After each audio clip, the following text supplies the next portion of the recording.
नमस्कार। आज की चर्चा में आपका स्वागत है। आज हम एक बहुत ही जानी पहचानी सी लेकिन शायद कम बात की जाने वाली भावना पर गहराई से बात करेंगे। ये वो एहसास है जब अपनी ही मेहनत की कमाई को अपनी सेहत पर खर्च करते हुए भी एक अजीब सी तकलीफ, एक बोझ सा महसूस होता है।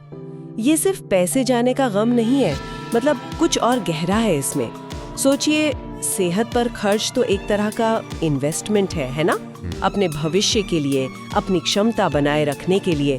फिर भी कई लोगों के लिए एक भारी जिम्मेदारी या त्याग जैसा क्यों लगता है? हमारे पास एक कथन है जो इस अंदरूनी कश्मकश को बहुत साफ शब्दों में पकड़ता है। तो आज हमारा मकसद है इसी भावना की तहों को खोलना। क्यों ये दुख होता है? ये जिम्मेदारी का बोझ आखिर है कैसा? और किन कुर्बानियों की कीमत पर सेहत का ध्यान रखा जाता है या फिर नहीं रखा जाता है? चलिए इस गुत्थी को सुलझाने की कोशिश करते हैं। हमारे हाथ जो कथन लगा है वो कुछ इस तरह है: क्या कर दूं तो बहुत सी चीज को कुर्बान करना पड़ता है। सीधे दिल से निकली बात लगती है ना? ये शब्द उस द्वंद्व को दिखाते हैं जो शायद हम में से कई लोग महसूस करते हैं, भले हम इसे खुलकर कहें नहीं। सबसे पहले इसी पर ध्यान देते हैं, दुख होता है। ये सिर्फ अफसोस या चिंता नहीं है, बल्कि दुख है। और ये दुख किस बात का? पैसे खर्च करने का नहीं, बल्कि खुद के हेल्थ पे खर्च करने का। ये अपने आप में थोड़ी अजीब बात लगती है। मतलब अपनी सेहत से जरूरी और क्या हो सकता है? फिर ये दुख क्यों? ये सच में बहुत अहम नुक्ता है। यहाँ दुख का सीधा संबंध खुद के हेल्थ पर खर्च करने से जोड़ा गया है और इसकी वजह बताई गई है ड्यू टू जिम्मेदारी। हाँ, ये जिम्मेदारी शब्द यहाँ बिल्कुल सेंट्रल है और दिलचस्प है कि इसके साथ अंग्रेजी का ड्यू टू इस्तेमाल हुआ है, जैसे ये कोई अकाट्य बाहरी कारण हो, कोई मजबूरी सी हो। तो ये किस तरह की जिम्मेदारी है जिसका वजन इतना ज्यादा है कि अपनी सेहत पर खर्च करना भी दुख देने लगता है? जाहिर है, पहली बात तो परिवार की, मतलब आर्थिक जरूरतें पूरी करने की जिम्मेदारी दिमाग में आती है। कमाने वाले सदस्य पर अक्सर ये प्रेशर होता है कि भाई पहले घर की जरूरतें देखो, बच्चों की पढ़ाई, रोजमर्रा के खर्चे, वो सब पूरे हों। शायद भविष्य के लिए बचत करने की जिम्मेदारी भी हो, किसी अनिश्चितता से निपटने के लिए। या फिर कई बार ये समाज की अपेक्षाओं का बोझ भी होता है कि व्यक्ति, खासकर अगर परिवार का मुखिया है, तो अपनी जरूरतों को सबसे आखिर में रखें। तो इस पूरे ताने बाने में अपनी सेहत कहीं पीछे छूट जाती है। हाँ, और ये जिम्मेदारी का एहसास इतना हावी हो जाता है कि खुद पर किया गया खर्च, चाहे वो सेहत के लिए ही क्यों ना हो, वो एक तरह की फिजूल खर्ची या शायद स्वार्थ जैसा लगने लगता है। शायद यही वो दुख है, एक तरह का गिल्ट, अपराध बोध कि मैं ये पैसा कहीं और लगा सकती थी, किसी और की जरूरत पूरी कर सकती थी। बिल्कुल, ये एक क्लासिक मामला है जिसे हम अर्थशास्त्र में अवसर लागत कहते हैं, अपॉर्चुनिटी कॉस्ट। यानी जब आप एक चीज चुनते हैं तो दूसरी चीज छोड़नी पड़ती है।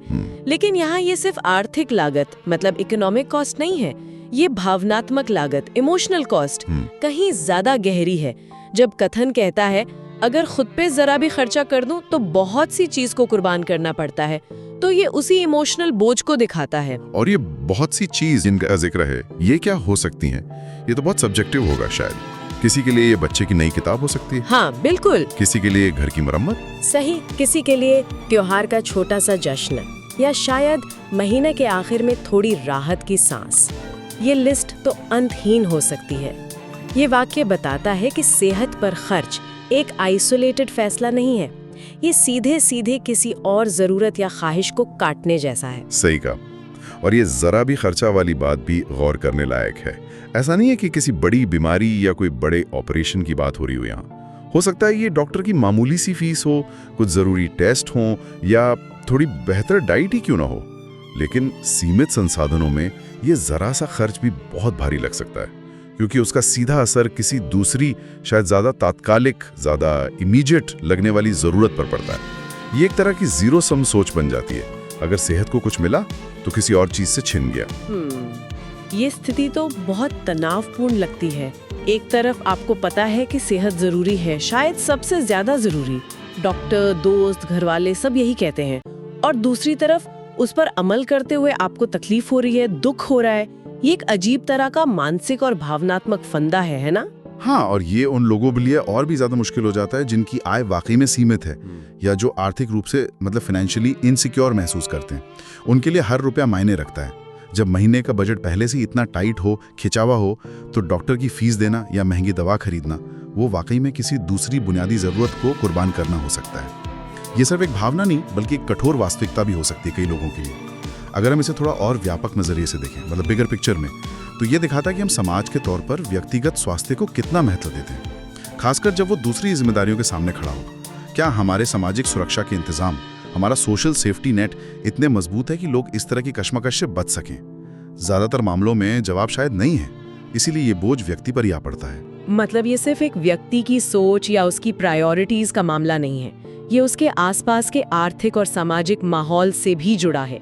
निश्चित रूप से माहौल का बहुत बड़ा असर होता है। अगर समाज में ये धारणा मजबूत है कि त्याग और बलिदान, खासकर परिवार के लिए, सबसे बड़ा गुण है, तो लोग अपनी ज़रूरतों, यहाँ तक कि सेहत को भी नज़रअंदाज करने में शायद एक तरह का गर्व महसूस कर सकते हैं, या कम से कम उस पर खर्च करते हुए असहज ज़रूर महसूस करेंगे। दूसरी तरफ अगर आर्थिक असुरक्षा ज़्यादा है, महंगाई बढ़ रही है, जॉब स्टेबल नहीं है, तो भविष्य की चिंता लोगों को वर्तमान की सेहत पर खर्च करने से रोक सकती है। वो सोचता है कि अरे पता नहीं कल क्या हो, पैसा बचा कर रखो। ये बात तो सोचने वाली है। तो ये दुख कई परतों वाला है। इसमें आर्थिक चिंता है, जिम्मेदारी का बोझ है, सामाजिक दबाव है और शायद एक सीखी हुई आदत भी कि खुद को आखिर में रखना है। बिल्कुल। और एक और पहलू है इसमें, वो है प्रिवेंटिव केयर बनाम इमरजेंसी केयर का। अक्सर लोग रोजमर्रा की सेहत, रेगुलर चेकअप्स या छोटी मोटी दिक्कतों पर खर्च करने से ज्यादा कतराते हैं। उन्हें लगता है अरे अभी तो चल रहा है, क्यों फालतू खर्च करना। लेकिन जब वही छोटी दिक्कत बढ़कर कोई बड़ी इमरजेंसी बन जाती है, तब मजबूरी में कहीं ज्यादा पैसा खर्च करना पड़ता है। लेकिन उस रोजमर्रा के छोटे खर्च से जुड़ा दुख उन्हें वो कदम उठाने से रोकता है। तो ये दुख लंबे समय में ज्यादा बड़े दुख का कारण बन सकता है। ये तो एक दुष्चक्र जैसा लगता है, विशियस साइकिल। खर्च करने में दुख होता है, इसलिए खर्च टालते हैं और फिर बाद में ज्यादा बड़ी कीमत चुकानी पड़ती है, पैसे में भी और सेहत में भी। सही कहा, ये एक दुष्चक्र ही है। और इसका असर सिर्फ शारीरिक स्वास्थ्य तक सीमित नहीं रहता। लगातार अपनी जरूरतों को दबाना या उन पर खर्च करते हुए अपराध बोध, गिल्ट महसूस करना, ये व्यक्ति के मानसिक स्वास्थ्य पर, मेंटल हेल्थ पर भी गहरा असर डालता है। ये आत्मसम्मान को, सेल्फ एस्टीम को कम कर सकता है, स्ट्रेस और एंजाइटी बढ़ा सकता है। वो इंसान लगातार एक अंदरूनी लड़ाई लड़ रहा होता है, अपनी देखभाल की जरूरत और अपनी जिम्मेदारियों के बीच। क्या ये भावना पुरुषों और महिलाओं में अलग तरह से महसूस होती होगी? परंपरागत रूप से देखें तो पुरुषों पर कमाने की जिम्मेदारी ज्यादा मानी जाती रही है और महिलाओं पर घर और देखभाल की।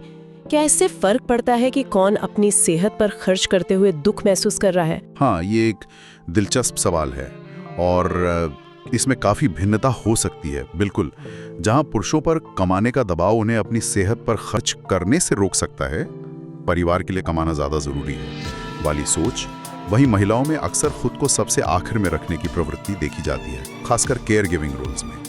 वो परिवार के बाकी सदस्यों की सेहत का तो पूरा ध्यान रखेंगी, लेकिन अपनी छोटी मोटी तकलीफों को नजरअंदाज करती रहेंगी। तो दोनों ही सूरतों में नतीजा यही होता है कि व्यक्तिगत स्वास्थ्य से प्राथमिकता, प्रायोरिटी नहीं बन पाता। सामाजिक भूमिकाएं और अपेक्षाएं, सोशल रोल्स एंड एक्सपेक्टेशंस, निश्चित रूप से इस भावना को प्रभावित करती हैं। तो ये मामला काफी जटिल है, कॉम्प्लेक्स है। ये सिर्फ पैसे बचाने की बात नहीं है, ये गहरे तक हमारी कंडीशनिंग, हमारी सामाजिक संरचनाओं और हमारी व्यक्तिगत प्राथमिकताओं से जुड़ा हुआ है। हाँ, और शायद इसीलिए ये भावना इतनी आम है, लेकिन इस पर बात कम होती है, क्योंकि ये कहीं ना कहीं हमारी कमजोरियों, हमारी मजबूरियों और हमारे अंदरूनी संघर्षों को उजागर करती है। लोग शायद ये स्वीकार नहीं करना चाहते कि वे अपनी सेहत पर खर्च करते हुए भी दुखी या दोषी महसूस करते हैं। तो अगर हम इस पूरी चर्चा को समेटें तो इसका निचोड़ क्या निकलता है? ये जो कथन हमने सुना वो उस गहरे तनाव को दिखाता है जो जिम्मेदारी के एहसास, मेहनत की कमाई और अपनी सेहत जैसी बुनियादी जरूरत पर खर्च करने के मुश्किल फैसले के बीच मौजूद है। ये सिर्फ एक आर्थिक लेन देन नहीं है, बल्कि ये दुख, त्याग और अपराध बोध की जटिल भावनाओं का मिश्रण है। बिल्कुल, ये दिखाता है कि स्वास्थ्य संबंधी खर्चे सिर्फ जेब पर भारी नहीं पड़ते, कई लोगों के लिए ये मन पर भी भारी पड़ते हैं। ये एक भावनात्मक बोझ है, इमोशनल बर्डन, जो शायद पैसे के जाने के दर से ज्यादा गहरा हो। ये हमें सोचने पर मजबूर करता है कि जब लोग अपनी सेहत पर खर्च करते हैं तो वे पैसे के अलावा और कौन सी अदृश्य कीमतें चुका रहे होते हैं? ये वाकई सोचने वाली बात है। ये सिर्फ फाइनेंशियल प्लानिंग या बजट का सवाल नहीं है, ये मानसिक और भावनात्मक कल्याण, मेंटल और इमोशनल वेलबींग का भी सवाल है। हाँ, और यहाँ से एक और विचार उठता है। कथन में बहुत सी चीज को कुर्बान करना पड़ता है का जिक्र है। हम अक्सर उन कुर्बानियों को देखते हैं जो दिखाई देती हैं। शायद कोई सामान नहीं खरीदा, कहीं घूमने नहीं गए, लेकिन उन अदृश्य कुर्बानियों का क्या? इनविजिबल सैक्रिफाइसेस, वो छोटी छोटी खुशियां, वो मानसिक शांति, वो आत्मसम्मान जो शायद धीरे धीरे कम होता जाता है जब आप लगातार अपनी जरूरतों को नकारते हैं या उन पर खर्च करते हुए दुख महसूस करते हैं। और लंबे समय में ये लगातार महसूस होने वाला दुख और अपराध बोध व्यक्ति के जीवन की समग्र गुणवत्ता को, ओवरऑल क्वालिटी ऑफ लाइफ को कैसे प्रभावित करता होगा? क्या ये उन्हें जीवन के प्रति ज्यादा निराशावादी या थका हुआ महसूस कराता है? स्वास्थ्य सिर्फ बीमारियों का न होना नहीं है, ये एक सकारात्मक स्थिति है, शारीरिक, मानसिक और सामाजिक रूप से। अगर उस तक पहुंचने का रास्ता ही दुख और त्याग से भरा हो, तो हम समग्र कल्याण की बात कैसे कर सकते हैं? इस पर विचार करना बहुत जरूरी है।